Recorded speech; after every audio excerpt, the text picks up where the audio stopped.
There we go. All right, my friends, I believe we're live here.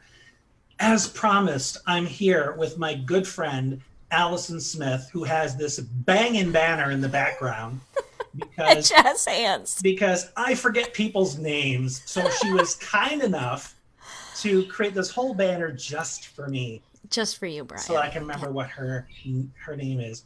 And we're going to be talking about a very common issue, and that is the seemingly increased anxiety in our kids.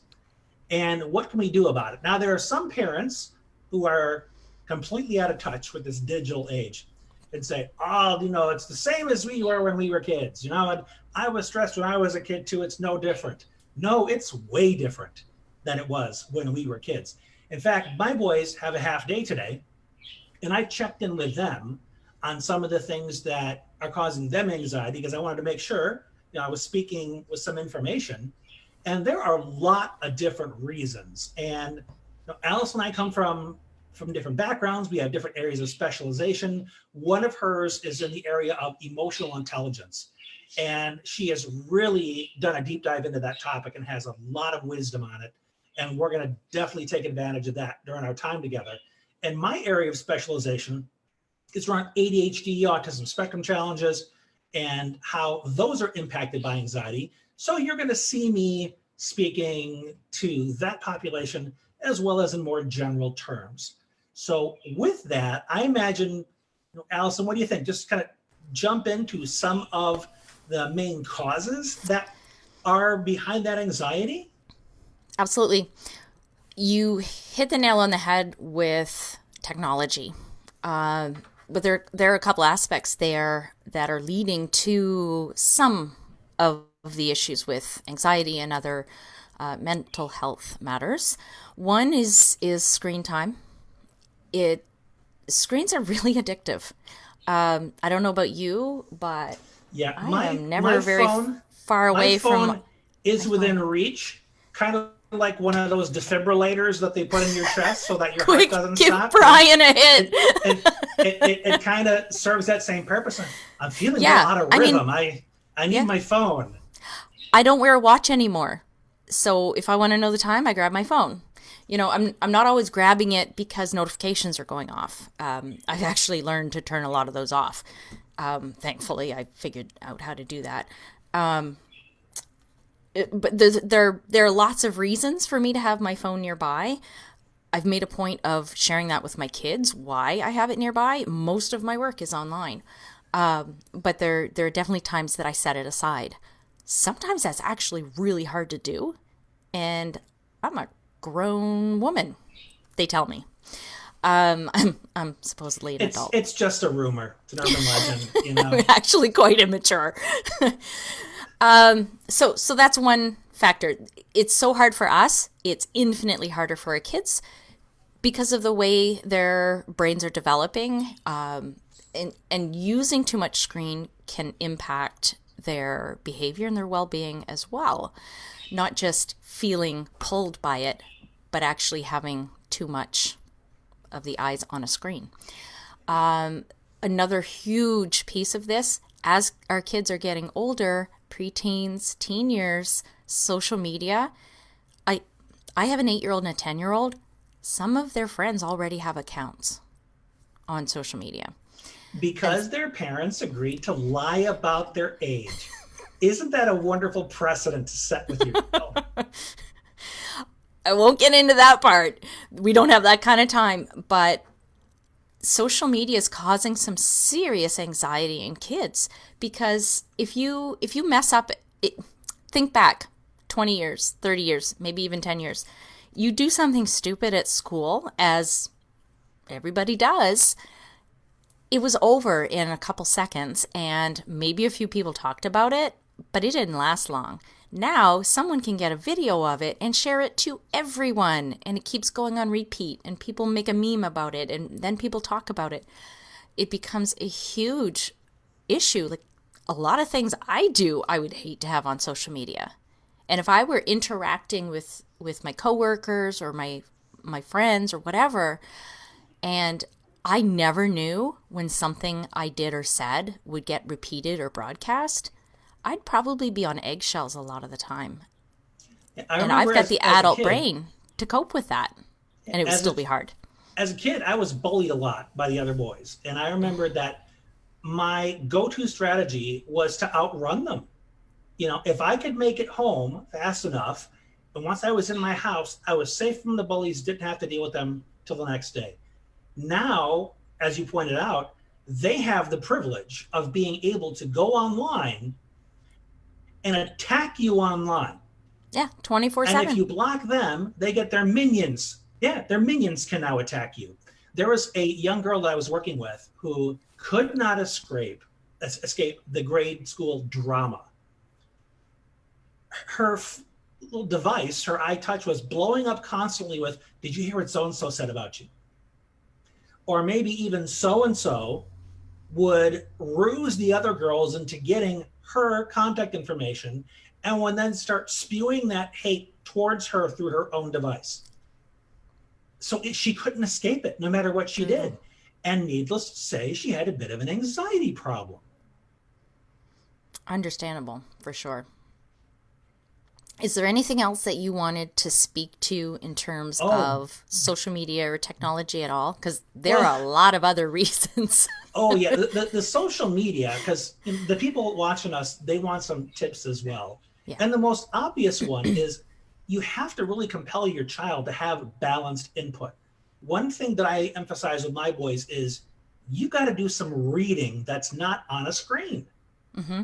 Pick up a book, use your imagination, whether it's fiction or nonfiction. Expand your mind in different ways. That's not about comparing yourself to your peers who are putting their highlight reel out there, as we know, or are outright fabricating things because they want to people please. Right. Do something that's just for you, to just grow you, not because you're reacting to something or clicking this or sharing that like you're told to do. Just do something that nurtures your spirit. And our kids that are spending so much time playing video games, a lot of them that have a lot of explosions and things that cause spikes in adrenaline, and then we wonder why our kids can't fall asleep at night because they whip themselves up into kind of a fight or flight type of experience. Absolutely. And so much of it has to do with the fact that they're getting all of this input that is really stimulating the more primal areas of their brain. Because let's face it, video games are all about stimulus response, stimulus Yeah. response. It's that old Pavlovian conditioning, same. That's what Facebook is based on, stimulus response. It really appeals to that animalistic part of our brain, and we really need to take control of that back. Yeah. It's hard enough for us. You hear about so many adults that have to have a detox. And it's not just that kids don't have the same experience level as us, their brains are actually different. And in the early years, their brains are being wired for the environment they live in. Switches are being turned on genetically or not turned on genetically at key points in their development. And if they're exposed to ongoing stressors, our brain can't tell the difference between the stress in a video game versus if a real person was chasing us, for example. And the brain will respond in kind. And so if a young child is being flooded with all of these stress hormones, it will wire their brain to be responsive to stress, to be extra responsive, faster, more vigilant, paying attention to everything that's going on to ensure their safety. Yeah, one We thing have to be that's come careful. out in research in I don't know how many years now is this idea of cumulative stress. Because we used to think of trauma as a single catastrophic event, something Mm-hmm. that you saw a bunch of your buddies die in Vietnam, you were in a horrific car accident, you witnessed or were the victim of a violent crime. And now we're seeing, and yeah, video games is one of those culprits that's been studied, where if you keep exposing yourself to these stimulus constantly over time, like these kids that spend 5 hours a day in front of a video game, these kids, after a while, become wired for reactivity and hypervigilance. So their Exactly. nervous systems start to look like they've been traumatized just because of all the stuff they've been exposed to. And a lot of parents don't really think about this or are even aware of it. Right. Often it's a question of just not knowing. So let's clear up a common misperception. When professionals get on a Facebook Live or write a blog article or put out a book and they say, be careful of screens, especially the younger that they are. Are you saying, Brian, that kids should not go anywhere near video games and should not have any screens? I'm not taking an all or nothing approach to it. I'm saying that their nervous system needs a break. It's because there's so much exposure to it at the expense of other experiences. Like quiet reading. My boys are very gifted artists. And ironically, their ability was discovered when they were grounded from their screens. And they needed to find something else to do. So they had these ideas, I think I like to draw something. And then they whip out this masterpiece, and I'm thinking to myself, where the heck did that come from? You know what? Boredom is such a powerful tool for us, adults or kids. When we become bored and we sit with that, as opposed to resisting it and looking for the next excitement fix, if we just sit with that, creativity, wonderful things can come out of that, whether it's creative thinking or creative artistic endeavors or building with Lego. I know as soon as my kids push past that icky boredom feeling of, I just don't know, I'm so antsy, they come up with some really fun stuff. They did a complete makeover of their fort out in the woods beside our home. And sometimes it's hard for parents to listen to. I'm bored, I don't know what to do. If we can also help them push past that and we push past our own discomfort of them being bored, some magic can happen. So that's something I encourage people to consider. And there are some parents, and I have to admit, we've done this in our house as well. No. No, I haven't told you what it is yet. I'm shocked already. Hold your horses. Yes, you should be offended long before I start speaking. It's just a given. Is when a child says, I'm bored, your immediate response is, well, the kitchen needs some cleaning, or you can take out the garbage and you give them chores. That's all fine and good, but that also teaches boredom to be seen as punishable. Like if you're bored, it's something that's going to work against you, especially if you speak up. Whereas what you're reminding us of is that boredom can actually be this opening, this opportunity to just let your brain seek for options and look for opportunities. It's a gateway in a good way. Yeah, that's a better word for it, a gateway. And absolutely encourage it and utilize it that way. And kids can be introduced to their own creativity, which can be very fulfilling when you look at it and say, man, look what I just made happen. Yeah. Even if it's Legos or construction blocks or drawing or whatever it is you're doing. Yep. And pointing out the process that they're going through as they're becoming bored, feeling bored, pushing past the boredom, and look what you created after this period of quiet and boredom helps them to make those connections because they can't always see it for themselves. No kidding. And they have to have those experiences. You can't lecture them into it. You have to say, why don't you just go and explore it? Have some curiosity. Yeah. Discover it for yourself. And that sense of discovery is something that's really been lost these days. Because everything is quite scheduled and structured and routine, and they go from this to that to that to that. And when some of the parents say, kids today just can't be bored. They can't find their own fun. Sometimes we're our own worst enemies because we're making sure that there's no downtime. When in fact, we as humans desperately need more downtime. We need time to just think. And we can't think when we don't have the space to do so. As you're rushing from basketball to a music lesson or grabbing supper quickly before you get to the rink, it doesn't allow for that time to just stop and process the day, think about whatever it is that your brain needs to think about. I'm And we so need to glad. offer that to our kids. Look at the popularity of adult coloring books. It's because we need that quiet space in our own heads. There's a couple I'm working with that they're very, very busy. They work lengthy shifts and then they sleep. And they maybe have an hour or so together, and then it's back to the grind. And Mm-hmm. they discovered the adult coloring books, and it's one of the few times they get to experience what calm is like because they're so used to chasing after it or Mm-hmm. being exhausted from it. Right. So just that simple activity that they do together has really done a lot for helping them experience calm together.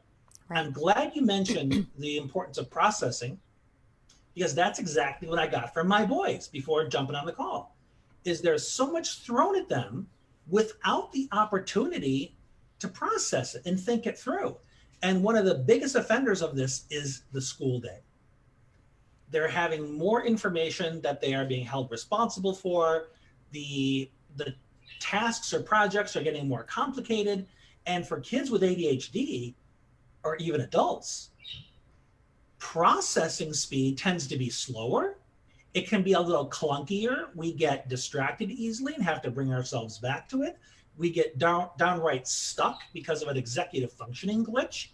And we need a lot more time that we are simply not given because, well, there's too much to cram into this one class period. So if you don't get it, you're going to have to ask questions if you can get the teacher who's also got 30 plus students per class throughout their day. And all Or you with can their ask, own unique combination of mhm, needs. No family is alike anymore. yeah, When it used to be, most families were fairly similar. and if they bring stuff home to me, a lot of times I can't help them because of my challenges, especially if it's math.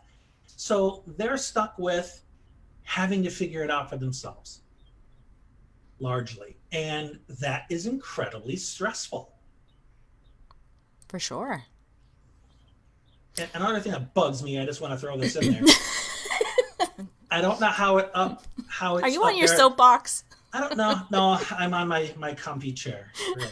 It's got a butt pad because I'm old and stuff. But one thing that kind of God, I gotta try to remember. I had an ADHD moment just now. Uh-oh. Totally, Squirrel? totally flaked out on what I was going to say. What were we talking about a minute ago? Yeah. You're asking the wrong person, because squirrel. You're all Yeah. I have. You gotta be there for I me. didn't know Come I on. had to remember that. Can we rewind? Oh, no, it's live. Nah. Uh-oh. If it comes back to me, I'll say Yeah, it. it totally will.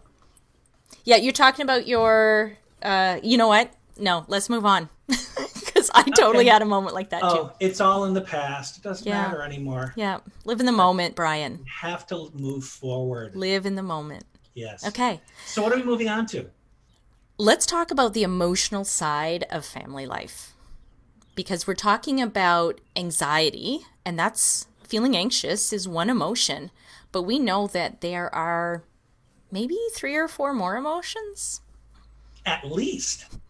You were talking the other day on a video about some emotions, and you were talking about the different sort of flavors and subtle differences in different emotions, Mhm. and what impact that has on people. Would you tell that to our listeners? Absolutely. I talked about it in a reference to the all or nothing way in which the ADHD brain tends to experience the world. And what that can lend itself to is experiencing your emotional life in extremes, where it's all or nothing. You're either angry or you're sad. You know, you're happy or you're miserable. You're afraid or you're confident. And that can really just pull you in all kinds of extreme directions and And only it's give you, tiring. yeah, only give you the option of experiencing something strongly. When the reality is there's this middle ground, this continuum. Like, I think the example I used was there's not just sad, there's also melancholy. You can be bummed. You can be upset. There's all different kinds of words to describe it. And each one of those has a subtle difference, a difference in intensity, the length at which it The stays energy with you. too, the Yeah. vibration of the different emotions. The degree to which it may be disruptive or could make you a little bit more contemplative. But people that deal with emotions in more of an extreme way miss those subtle experiences of life and of their own inner experience. And that's where emotional intelligence comes in, is helping people understand those subtle levels of emotion. Mm-hmm. Absolutely. I love that you shared that. That really resonated with me. Um, and it reminded me how most of us have grown up just knowing the main categories and maybe being familiar. You know, you say bashful or disappointed or irritated. I know what those mean, but I may not use those myself, even in self-talk. So having more practice and more experience with all of the different emotions is really important. Did you know that until you, me, a person can specifically identify which emotion they're using, that emotion is going to stay with us and is going to continue to drive our behaviors? I don't doubt that for 1 second, because if it isn't processed, it just kind of hangs out till your brain knows what to do with it. Right. And those emotions that are hanging out don't just hang out.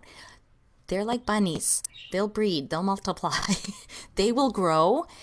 And that's when we get a child or an adult or a postal worker who explodes because they're so full of that emotion, or they leak and the tears come out. I remember so many decades of crying when I was angry. And I would get so much more frustrated because I was crying. No, gosh darn it. I'm angry. But because that emotion wasn't really acknowledged as acceptable for my gender, I couldn't express that. So it came out in another way. And all of those emotions will come out somehow, Yeah, usually at a time that's inconvenient. the way I capture what you just said is that anger gets you punished, tears get you supported. And Sometimes. typically, yeah, sometimes depending on who you are, tears may be shamed as well. Come Mm-hmm. on, suck it up. You shouldn't feel like that. It's not that big a deal. Right. But for the most part, there I'll give you tends to something to be, cry about. yeah, Mm. or anger is shut down similarly. Don't you raise your voice to me, or whatever else people say in response to that. But it's difficult to find the emotional outlet that's going to get you supported, especially if you're dealing with adults who have difficulties with their own emotions. Right. They will try and shut you down quickly because of their own discomfort. So, a great place to start is to broaden our emotional vocabulary. Mm-hmm. Just like you described, what are the subtle differences? It's incredibly freeing when we hit on the exact right emotion and identify that for ourselves, whether it's out loud or just in our self talk. It takes the emotional charge out of whatever it is that we're feeling. And then we can look at it as something separate. It's not our identity. I'm not angry or I'm not irritated. It's over here. I'm feeling irritation. I'm not irritated. And when we can look at it from a distance, we have more power. We're Yeah. empowered to then make the choices that we would have made had we not been emotionally charged and involved and invested in whatever situation's going on. Another important distinction with that is when you externalize it and name it as a feeling, feelings are temporary. Yes. But if you say, I am this, it you kind of trick yourself into thinking it's much more of your ongoing identity. Yeah. Like when someone says, I'm depressed or I Mm-hmm. have depression, I don't argue that. What I do argue is that it is your only experience of life. There are times where you are also happy, where you laugh at something, where maybe you are frustrated or angry. Any Or or variation. all of those at once. Yeah. And if there's any variation to that, it tells you that you still have options for how to experience life. It doesn't always have to come through the lens of depression. Right. And options are where we feel empowered. If we feel that there is more than one choice, just like kids, toddlers, they'll let you know if they don't like having just one option. When we have all of those choices, we get to choose. We feel that sense of autonomy, which is so important for humans. So this is interesting. We have gone all the way around here. Well, that's just how we roll. It's how we roll. Yeah. It's how our brains work, and that's okay. So we started talking about anxiety, some of the reasons that children seem to have more anxiety these days. Let me throw something else in there, and I encounter this with my kids a lot. We live in a 24-hour news cycle, and it can be very difficult to shield our kids from adult concerns.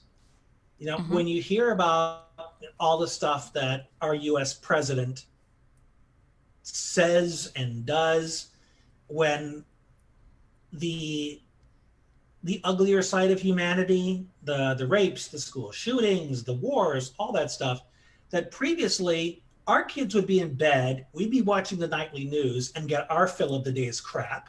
For an hour. That used to be how we got it. And now there is live streams. You know, CNN goes live on Facebook. And if you've clicked anything even remotely related to that, it'll show up in your news feed. So I've got my 17 and my 14-year-old that's seeing this junk and maybe having some kind of stress response or upset, and they don't always come to me with it.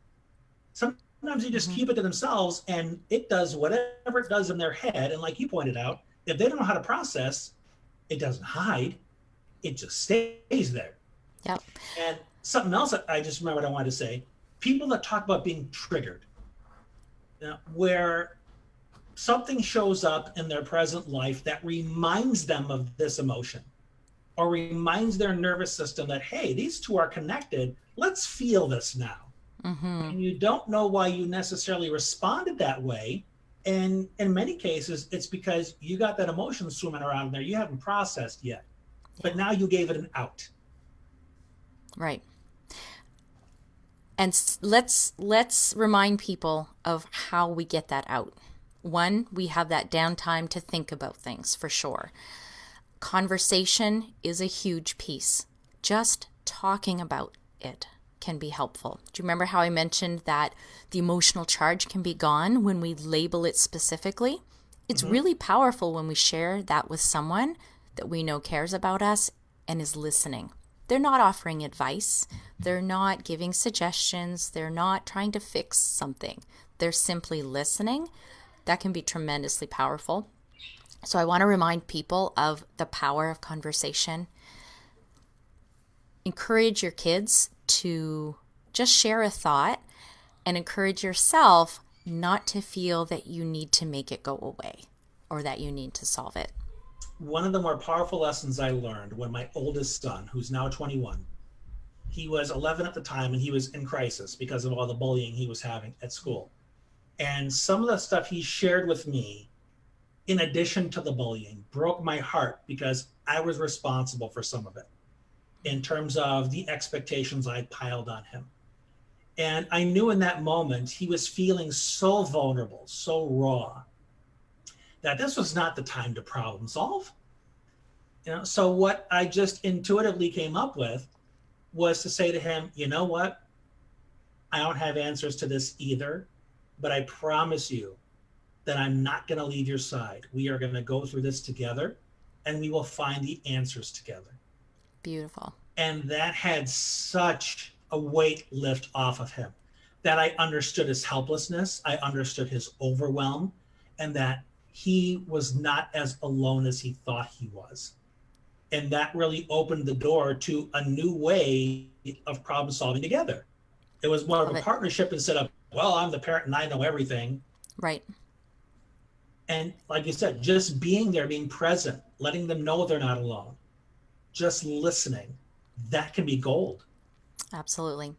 So how about we do a quick little recap of some of the tools that we've shared today, if we can remember them.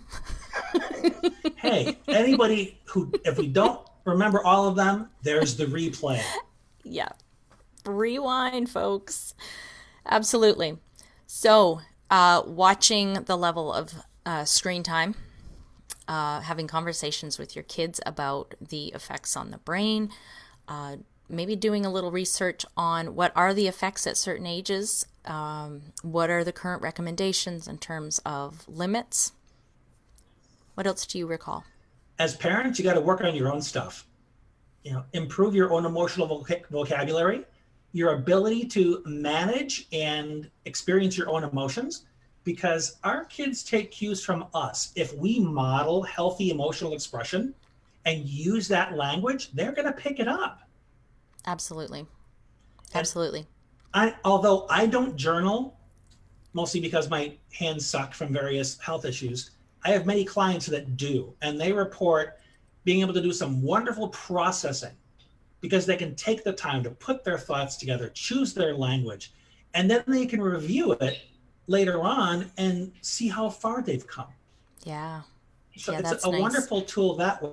But I think one of the overarching things that we discussed is the importance of externalizing, getting it outside of yourself somehow. Whether Right. you write it down, whether you share it with somebody, whether you I don't know, talk to the trees or your dog or something, but somehow let yourself hear the words you're using. Get it outside yourself somehow so that it is less who you are and more something you're just experiencing. Right. And temporarily experiencing. Yeah. So, in light of our discussions around emotional vocabulary, I've got a fantastic tool I'd like to give anybody who's interested, who's Bring it listening. on. So, this is a language of emotion reference guide. It is full of beautiful definitions, all nicely organized alphabetically, of very common and some less than common emotions that we might be experiencing. So you talked about all of the different ways to be feeling sad. A lot of those are in here. And there are lots of different ways to use that. You can have an emotion of the day, emotion of the week. Let's see who feels this one first this week, or try to identify those times when you are feeling this, or just talking about them. Try to incorporate one new one over the next few days. Anything at all that you like to do with that, it's really great as a reference guide. People can get that by just sending me a Facebook message. We Rock can, and roll. yeah. So I'll be liking and commenting on things here. If anyone has questions, I'm happy to jump in and give some answers there. So you'll be able to find my Facebook profile that way. Feel free to add me as a friend and send me a message, and I will get you a link to download that. And also put a link to your group so Yeah, that people sure can thing. find you. Alison has her own delightful group that's around her philosophy and her approach to parenting.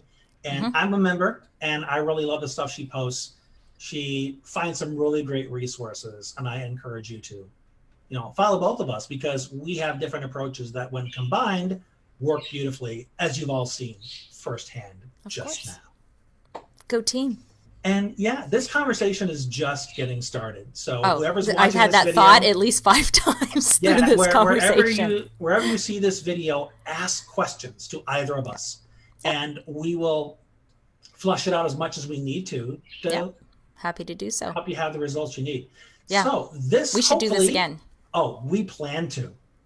A And lot. hopefully, this is one of what's likely going to be a vast series, Alison and I, dealing with different topics related to parenting more effectively and with greater emotional intelligence. Yep. So And more jazz thank hands. you.